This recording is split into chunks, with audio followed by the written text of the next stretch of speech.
அனைவருக்கும் வணக்கம். நான் உங்கள் ஏபி ஜோதிடர் அண்ட் பயிற்சியாளர் ராஜ் அவர்களானந்தம், தென்காசி மாவட்டத்திலிருந்து. திருமணத்தை எதிர்பார்த்து கொண்டிருக்கின்ற அல்லது நீண்ட நாட்களாக திருமணத்திற்காக நிறைய வரன்களை பார்த்து திருமணம் அப்படிங்கிற ஒரு விஷயத்திற்கு எதிர்பார்த்து கொண்டிருக்கின்ற ஏபி லக்னம் மேச லக்னம் செல்லக்கூடிய ஜாதகர்கள் இந்த காலகட்டத்தில் எந்த நட்சத்திர புள்ளிகள் இயங்கும் போது யார் யாருக்கு எப்படிப்பட்ட திருமண வாழ்க்கை இந்த ஏபி லக்னம் மேச லக்னம் போகுது அப்படின்னு சொன்னால் அவர்களுக்கு எப்படிப்பட்ட திருமண வாழ்க்கை அமையும் அப்படிங்கிறத நம்ம இந்த பதிவில் பார்க்க போகிறோம். பொதுவாக மேச லக்னம் இயங்கினாலே ஜாதகர் தனக்குத்தானே பிரச்சனைகளை ஏற்படுத்தக்கூடிய ஒரு அவசர கதையில் என்ன செய்வாங்க அப்படின்னு சொன்னால், எடுக்கக்கூடிய முடிவுகளால் அவங்களுக்கே பிரச்சனைகளை தேடிக்கொள்ளக்கூடிய ஒரு காலகட்டமாக அமையும். அதே சமயத்தில் பார்த்திங்க அப்படின்னு சொன்னால் வரக்கூடிய வரன் அப்படிங்கிறத இவங்க அதிக அளவு ஒரு படிப்பு, வீடு, சரிங்களா, வருமானம், இப்படி சம்மந்தமான விஷயங்கள் எதிர்பார்ப்பு அப்படிங்கிறது இங்கே ரொம்ப அதிகமாகவே இருக்கும். வரதட்சணை அப்படிங்கிற விஷயமும் இங்கே எதிர்பார்ப்பு அப்படிங்கிறது அதிகமாக இருக்கும். வரக்கூடிய பெண் கொஞ்சம் அழகாக இருக்கணும், படிச்சிருக்கணும் அப்படின்னு சொல்லி ஒரு எதிர்பார்ப்பு இருக்குமா அப்படின்னு சொன்னால் கண்டிப்பாக அந்த மேச லக்னம் ஏற்பி போகக்கூடிய ஜாதகர்களுக்கு கண்டிப்பாக உண்டு. அஸ்வின் நட்சத்திரம் 1ஆம் பாதம் 4ஆம் பாதம் இயங்கும் போது அந்த ஜாதகர்களுக்கு பெற்றோர்களால் நிச்சயிக்கப்பட்ட ஒரு திருமண வாழ்க்கையை கொடுக்கும். அஸ்வின் நட்சத்திரம் 2ஆம் பாதம் இயங்கும் போது எதிர்பாராத திடீரென்று யாருக்கெனவே பார்த்த ஒரு வரனை அமைக்கக்கூடிய ஒரு காலகட்டமாக இருக்கும். ஸோ இந்த அஸ்வின் நட்சத்திரம் இயங்கும் போது லக்னாதிபதி செவ்வாய் பகவானும் இவங்க நட்சத்திராதிபதினு சொல்லக்கூடிய இந்த கேது பகவான் 6, 8ஆம் இடங்களில் இல்லாமல் இருந்துச்சு அப்படின்னு சொன்னால் இந்த அஸ்வினி நட்சத்திரம் 1ஆம் பாதம் 2ஆம் பாதம் செல்லக்கூடிய ஜாதகர்களுக்கு திருமண வாய்ப்பு உண்டு அப்படின்னு சொன்னால் நிச்சயமாக உண்டு. ஆனால் அதே சமயத்தில் சில பிரச்சனைகளுக்கு பிறகு தான் அந்த திருமண வாழ்க்கை அப்படிங்கிறத கொடுக்கும்.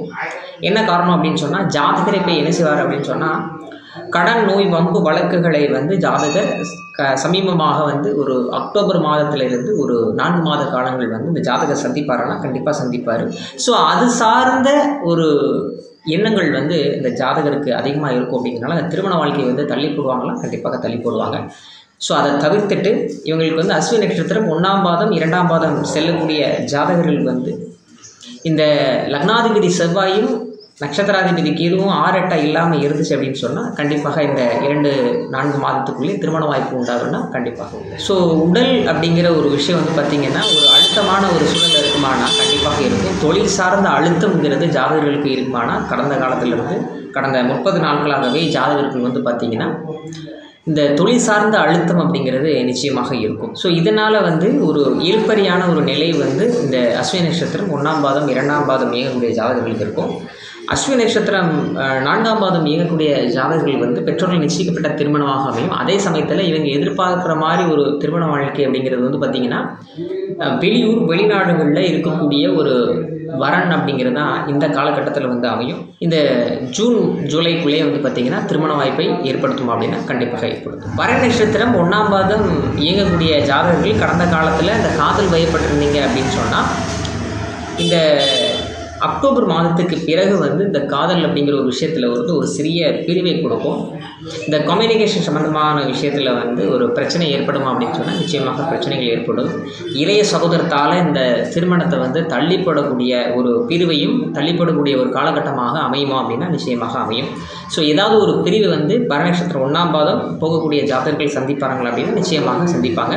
ஸோ பரண நட்சத்திரம் 1ஆம் பாதம் போகும்போது இவங்க விருப்பமான ஒரு திருமண வாழ்க்கையை எதிர்பார்ப்பாங்க. ஆனால் இப்போ எப்படிப்பட்ட திருமண வாழ்க்கை அமையும் அப்படின்னு சொன்னால் அவங்களுக்கு வெளியூர், வெளிநாடுகளில் வரக்கூடிய வரன்களாக அமையும். அதே சமயத்தில் இவங்க கம்யூனிகேஷன் அப்படிங்கிறத கொஞ்சம் ப்ராப்பராக வச்சுக்கணும்.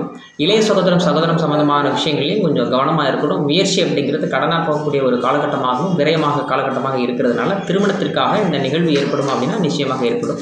ஸோ இப்போ வெளிநாடு, வெளியூர்களிலே வசிக்கக்கூடிய அந்த வரனை அமைச்சு கொண்டு திருமண வாழ்க்கை அமைச்சிக்கலாம் மாட்டேன், நிச்சயமாக அமைச்சிக்கலாம். பரணி நட்சத்திரம் 3ஆம் பாதம் 4ஆம் பாதம் இயங்கும்போது குறிப்பாக இந்த பரணி நட்சத்திரம் 3ஆம் பாதம் இயங்கும்போது ஒரு நிச்சயிக்கப்பட்ட ஒரு திருமண வாழ்க்கையை ஏற்படுத்தும்.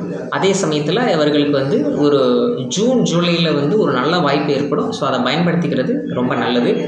கோச்சார ரீதியாக சுக்கிர பகவான் எப்போ மேசத்தை தொடுகிறாரோ அப்போ ஒரு திருமண வாழ்க்கை உண்டு அப்படின்னா கண்டிப்பாக உண்டு. ஸோ அடுத்ததாக பார்த்திங்க அப்படின்னா பரணி நட்சத்திரம் 4ஆம் பாதம் அப்படிங்கிறது எதிர்பாராத ஒரு திடீர் திருமணத்தை ஏற்படுத்தும். அந்த காலகட்டத்தை நீங்கள் பயன்படுத்திக்கிறது யாருக்குனவே பார்த்த ஒரு வரனை அமைச்சிக்கிறது நல்லது. மீண்டும் அடுத்த ஒரு பதிவில் சந்திப்போம். வாழ்த்துக்கள், வளமுடன். நன்றி.